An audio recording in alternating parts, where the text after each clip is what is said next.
Bismillahirrahmanirrahim. Dear students, Assalamu alaikum. I'm your English teacher, Professor Ashkar Bhatti. Student, this is our lecture number 116, and in our this lecture, we are going to discuss idioms and phrasal verbs. So, idioms जो हम discuss करेंगे, वो idioms हैं starting with O and P, और जो phrasal verbs under discussion होंगे, वो हैं do, die, fall and get. So, आइए सबसे पहले idioms starting with O and P को हम discuss करेंगे. So, please draw your special attention to whiteboard. Idioms are in front of you. So, आइए समझते जाइए. First idiom है once and for all. आपने अपनी टेक्स्ट में भी इस इडियम को जरूर पढ़ा हुआ है. Once and for all का जो मतलब है वो है हमेशा हमेशा के लिए, और यूं कह लीजिए फाइनली एंड डिसेसिवली जब कुछ किया जाए तो उसको once and for all कहते हैं. सो सेंटेंस गौर से देखिए. Let's settle this problem once and for all. चलिए इस मसले को हमेशा हमेशा के लिए हल कर देते हैं.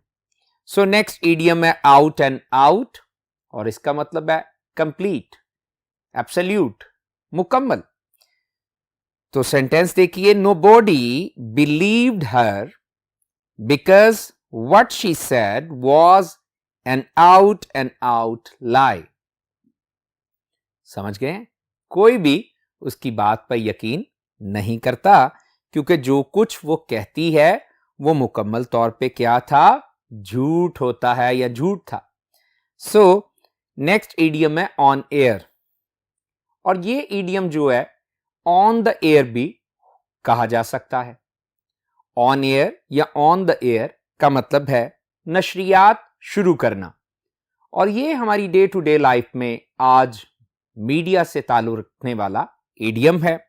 इसे हम सुनते, बोलते, पढ़ते रहते हैं. सो आइए इसका सेंटेंस देखते हैं. The new radio station will be back on air tomorrow morning. तो क्लियर है?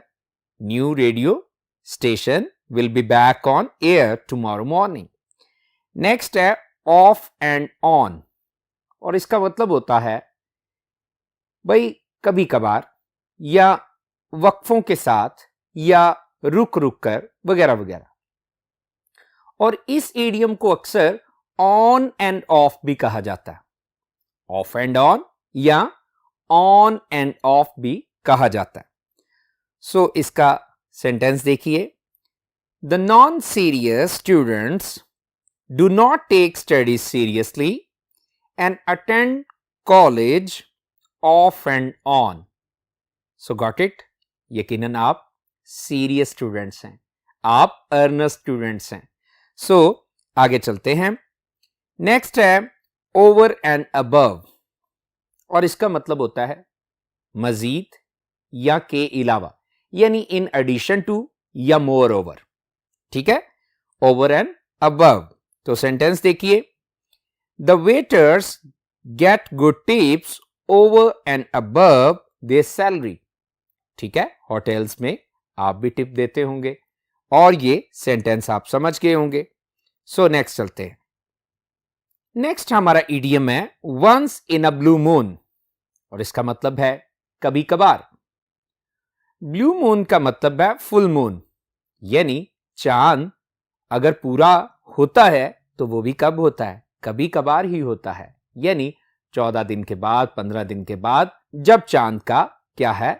दिन पूरा होता है, तो वो पूरा मून होता है. सो ब्लू मून का मतलब है फुल मून. सो जुमला समझिए. He comes to see me once in a blue moon because of his busy routine. आसान सेंटेंस है. सो आगे चलते हैं. ऑफ हैंड, ऑफ हैंड, और इसका मतलब होता है विदाउट प्रिपरेशन, यानी बगैर तैयारी के. सो सेंटेंस देखिए. A good orator can speak offhand on any topic. Orator speaker को कहते हैं। तो एक अच्छा जो मुकर्रर है बगैर तैयारी के भी किसी मौजू पर बात कर सकता है। नेक्स्ट है ओवर हेड एंड ईयर्स, और इसका मतलब है कि भाई कोई चीज ना सिर्फ कानों तक बल्कि सर तक पहुंच गई है, मुराद मुकम्मल हम उसमें डूब चुके हैं, तो सरतपा इसे उर्दू में कहा जाता है। Chips and Catherine soon got over head and ears in love. तो कैथरीन ब्रिजेस और चिप्स यानी गुड बाय मिस्टर चिप्स में उनकी जो शादी से पहले मोहब्बत में गिरफ्तार होना है वो आपने पढ़ा हुआ है। सो वो सरतपा मोहब्बत में गिरफ्तार हो गए। ऑन अकाउंट ऑफ बहुत आसान है, इसका मतलब होता है की वजह से। तो सेंटेंस देखिए, he was find on account of irregularity. Irregularity क्या है? बेकायदगी की वजह से उसे क्या किया गया? फाइन किया गया। नेक्स्ट भी जो इडियम है इससे मिलता जुलता है, ऑन द स्कोर ऑफ, और उसका मतलब होता है के बायस या की वजह से। He was granted scholarship on the score of poverty. So गुर्बत की वजह से, पॉवर्टी गुर्बत, उसे क्या दिया गया? उसे स्कॉलरशिप दिया गया। नेक्स्ट है on the horns of a dilemma. Dilemma जो है अगर देखा जाए तो वो अनसर्टेनिटी को, परप्लेक्सिटी को कहा जाता है, यानी पेचीदगी, गैर यकीनी कैफियत और हालत। So on the horns of a dilemma जो है उसका मतलब क्या हुआ? किसी दोहरी मुश्किल में होना और गुमगु की हालत में होना। सो आइए, अनसर्टेनिटी और परप्लेक्सिटी की सिचुएशन में होना। तो आइए जरा इसका भी सेंटेंस देखिए। Over the choice of the two jobs with equal status he is on the horns of a dilemma. So दो नौकरियों में, दो मुलाजमतों में जब क्या है जो कि इक्वल स्टेटस की हैं वो शशोपंज का शिकार है, तो उसको असल में क्या कहा जाता है? दोहरी मुश्किल में होना, यानी on the horns of a dilemma. Next है ऑड्स एंड एंड्स, और इसका मतलब होता है मिसलेनियस थिंग्स, यानी मुतफरिक अशिया वगैरह वगैरह। सो आइए तवज्जो से सेंटेंस को देखते हैं। After the picnic the students gathered all the odds and ends and put them in the boxes। तो ठीक है, पिकनिक के बाद सारे मुतफरिक अशिया को उन्होंने इकट्ठा किया और बॉक्सेस में डाल दिया। नेक्स्ट है ऑफ वंस ऑन अकॉर्ड, और ये जो इडियम है ये यूं भी हो सकता है of one's own free will, और अकॉर्ड को फिर फ्री विल के मुताबिक अगर समझेंगे तो फिर है अपनी मर्जी से। सो सेंटेंस देखिए, he decorated his house of his own accord. ठीक है, उसने अपनी आजाद मर्जी और मंशा, अपनी मर्जी से क्या किया? अपने कमरे को सजाया। नेक्स्ट है on the spur of the movement.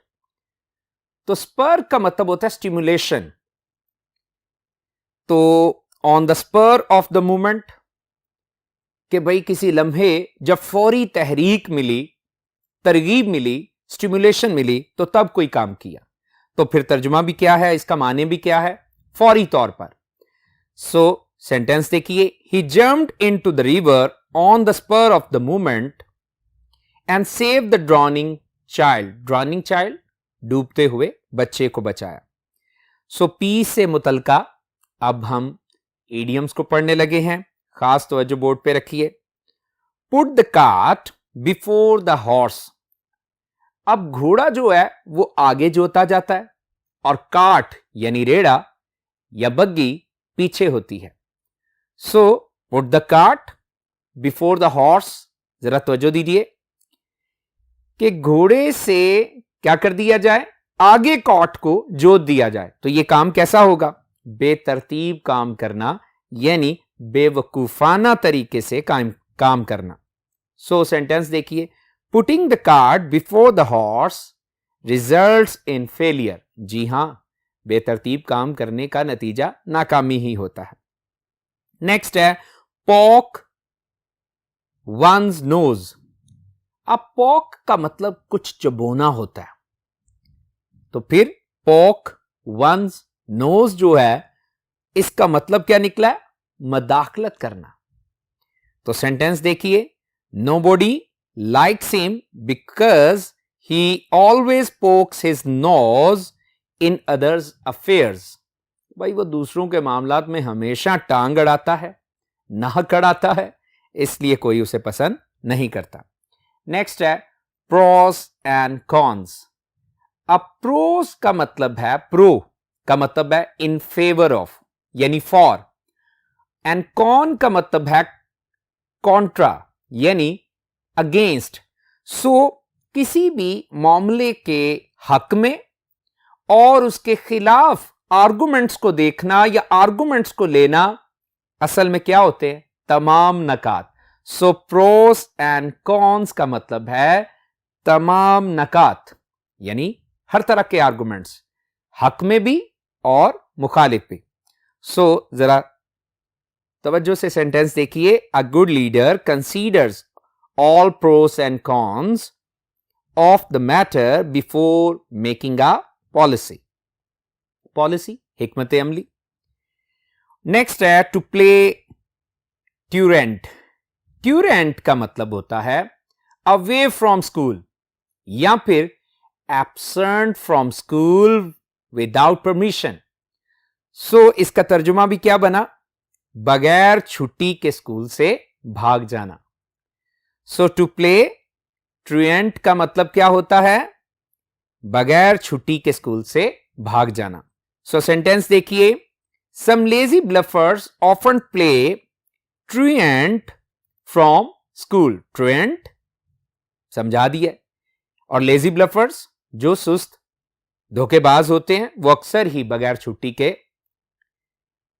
क्या करते हैं? स्कूल से भाग जाते हैं। नेक्स्ट है to play a double game. ये आसान है, डबल गेम दोहरी चाल है, दोहरा खेल है। सो दोहरी चाल चलना जो है to play a double game. The army generals often play a double game in war to achieve their goals. Next है to pull a long face. अब लॉन्ग फेस क्या है भाई? लटका हुआ मुंह। To pull a long face मुंह बनाना या मुंह लटकाना। So she pulled a long face after hearing the news of her failure। आसान है। नेक्स्ट चलते हैं, पे back in one's own coin। अब भाई जिस कॉइन से किसी ने आपसे लेन देन किया वैसा ही आपने कॉइन रिटर्न किया, तो ये क्या है? पे back in one's own coin यानी तरकी बतरकी जवाब देना। So I have tolerated your rudeness a lot, but now I'll pay you back in your own coin। सो जैसा रवैया तुम्हारा था वैसा ही अब मेरा होगा। नेक्स्ट है टू पे थ्रू द नोज। 9वीं सदी में किसी हुक्मरान ने जब आयरलैंड को क्या किया? फतह कर लिया, तो उस हुक्मरान ने नोज जो है वो काउंट करवाई। तो सेंसिस करते हुए, मर्दमशुमारी करते हुए उसने नोज जो हैं काउंट किए। सो फिर उसने उसी हिसाब से उनसे टैक्स वसूल किया।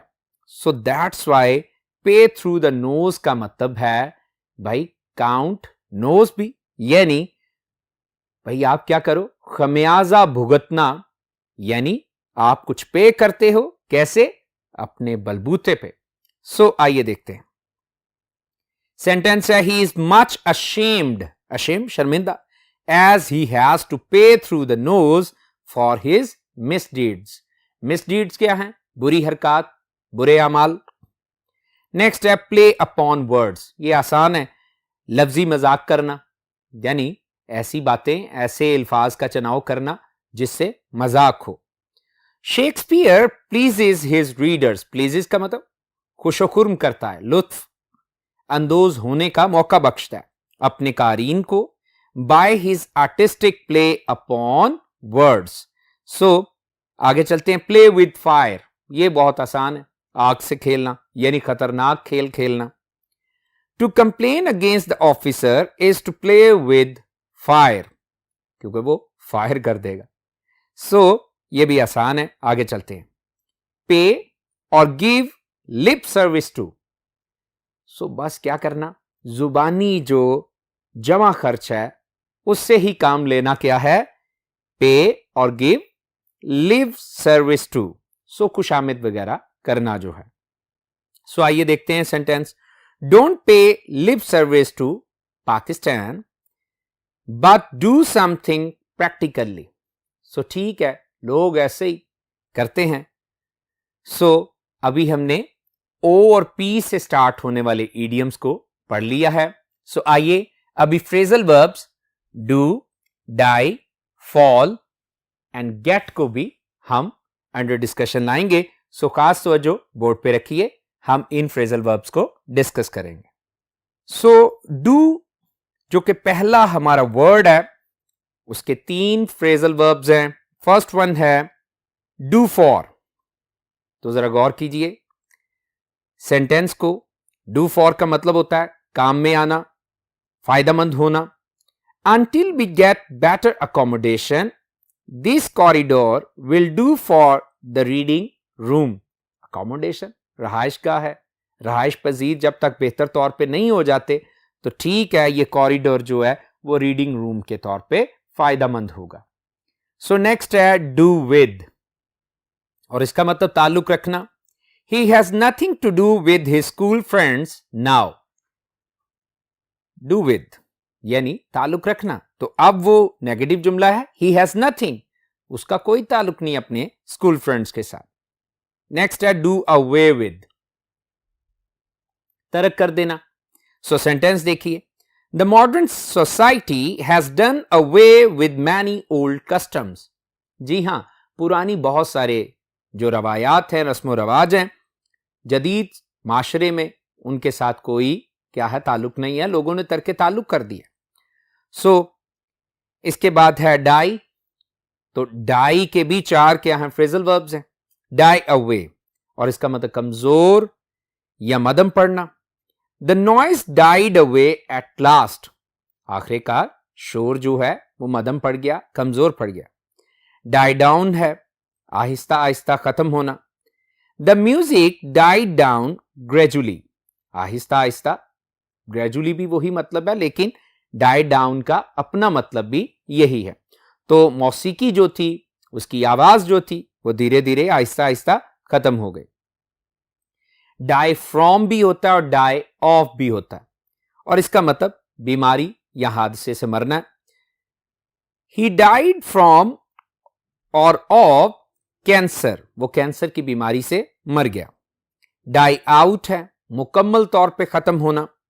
Old customs are dying out, जी हां, पुरानी रवायात जो हैं वो खत्म होती जा रही हैं, मरती जा रही हैं, मुकम्मल तौर पे दम तोड़ती जा रही। सो नेक्स्ट है फॉल। तो फॉल के भी फ्रेजल वर्ब्स देखेंगे। Fall away, friends fall away in poverty. Fall away अलहदगी इख्तियार कर लेना, अलग हो जाना। सो दोस्त जो हैं वो गुर्बत में साथ छोड़ देते हैं, अलग हो जाते हैं। फॉल बैक, पीछे हटना। Our soldiers had to fall back in the war of 1971. So 1971 की जंग में हमारे सिपाहियों को पीछे हटना पड़ा, यानी फॉल बैक, रिट्रीट करना। नेक्स्ट है फॉल बैक अपॉन या ऑन, और इसका मतलब सहारा लेना। Save something to fall back upon in times of need. जी हां, कुछ बचाना चाहिए ताकि जरूरत के वक्त उससे सहारा लिया जा सके। नेक्स्ट है फॉल इन, और ये कॉमन है, सुना होगा, इसका मतलब कतार में खड़े होना या खड़े करना। He ordered the students to fall in. Next है फॉल इन विद, ये बहुत ही कॉमन है, इसका मतलब मुत्फिक होना। I do not fall in with you in this matter, इस मामले में मैं तुम्हारे साथ इत्तेफाक नहीं करता। फॉल ऑफ, फॉल ऑफ का मतलब कमी करना। The number of failures has fallen off, जी नाकामियों की तादाद क्या है, कम हो चुकी है। नेक्स्ट है फॉल ऑन या अपॉन, और इसका मतलब हमला करना। Suddenly he fell on his enemy and killed him, अचानक ही उसने अपने दुश्मन पे हमला किया और उसे मार डाला। फॉल आउट, झगड़ा करना। Why are you falling out with your fellows, fellows friends. Next है फॉल थ्रू, और फॉल थ्रू जो है ये गेट थ्रू का एंटोनिम है। फॉल थ्रू का मतलब नाकाम होना और गेट थ्रू का मतलब कामयाब होना। सो आइए देखते हैं। The project fail through for want of funds. Want का मतलब लैक, कमी। सो फंड्स की कमी की वजह से ये जो मंसूबा है नाकाम हो गया। नेक्स्ट है फॉल शॉर्ट ऑफ, और इसका मतलब भी कमी की वजह से, fall short of.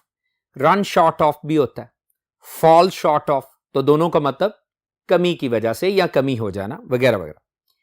He could not continue his studies abroad, बैरून मुल्क वो अपनी तालीम को जारी ना रख सका, because he fell short of money, क्योंकि रकम की, पैसों की उसे कमी हो गई थी। नेक्स्ट है फॉल टू, और इसका मतलब हाथ लगना, और एक पीछे हमने कम बाय या कम अक्रॉस भी पढ़ा था, उसका भी मतलब जो है वो हाथ लगना होता है। An important Indian post fell to Pakistan army, एक अहम जो इंडिया की, भारत की जो चौकी है वो किसके हाथ लग गई है? पाकिस्तान की फौज के हाथ लग गई। नेक्स्ट स्टूडेंट, गेट के फ्रेजल वर्ब्स हैं, और ये हमारा लास्ट आज का टॉपिक है। तो फ्रेजल वर्ब्स बोर्ड पे देखिए। गेट अबाउट, जगह जगह घूमना फिरना, यानी गेट अबाउट जो है sounds like roam about. Roam about का मतलब भी आवारागर्दी करना। तो आइए देखते हैं। It is so hot that we cannot get about अबाउट, बहुत ज्यादा गर्मी है कि हम जगह जगह घूम फिर नहीं सकते। Get ahead, get ahead, ahead वैसे ही आगे होने को कहते हैं, तो बर्तरी ले जाना यानी सबकत ले जाना। It is the edge of competition, ये मुकाबले की क्या है? एज है, यानी जमाना मुकाबले का है।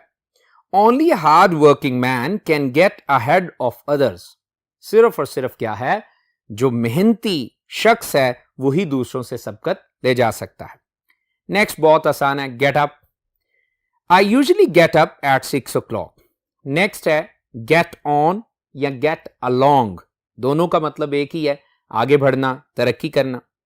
ही इज गेटिंग ऑन और along well in his profession, वो अपने पेशे में अच्छी तरक्की कर रहा है, अच्छे तरीके से आगे बढ़ रहा है। नेक्स्ट है गेट ओवर, अपनी हालत पर वापस आना, गेट ओवर। सो गेट ओवर काबू पाना भी है। सो आइए देखते हैं सेंटेंस को। सूनर और later you will get over the shock, shock का मतलब सदमा, जल्द या बदेर तुम इस सदमे पर क्या पालोगे? गालिब आ जाओगे, काबू पालोगे, यानी अपनी हालत में वापस आ जाओगे। नेक्स्ट है गेट थ्रू, और अभी अभी मैं बता रहा था फॉल थ्रू को डिस्कस करते हुए, इसका मतलब कामयाब होना। He worked hard and got through the examination, उसने मेहनत की और इम्तिहान में कामयाबी हासिल कर ली। लास्ट है हमारा गेट इनटू, और इसका मतलब मुलव्विस होना। He got into trouble because of a fraud scandal, तो अपने एक फ्रॉड स्कैंडल की वजह से वो किसमें मुलव्वस हो गया, किसमें अटक गया, किसमें फंस गया, किसमें मुब्तला हो गया? ट्रबल में। So students, idioms starting with O and P and some phrasal verbs do, die, fall, get हमने डिस्कस किए, यकीनन आपने सीखे समझे। अब इन्हें अच्छी तरह से तैयार कर लीजिएगा। May God bless you. Allah Hafiz.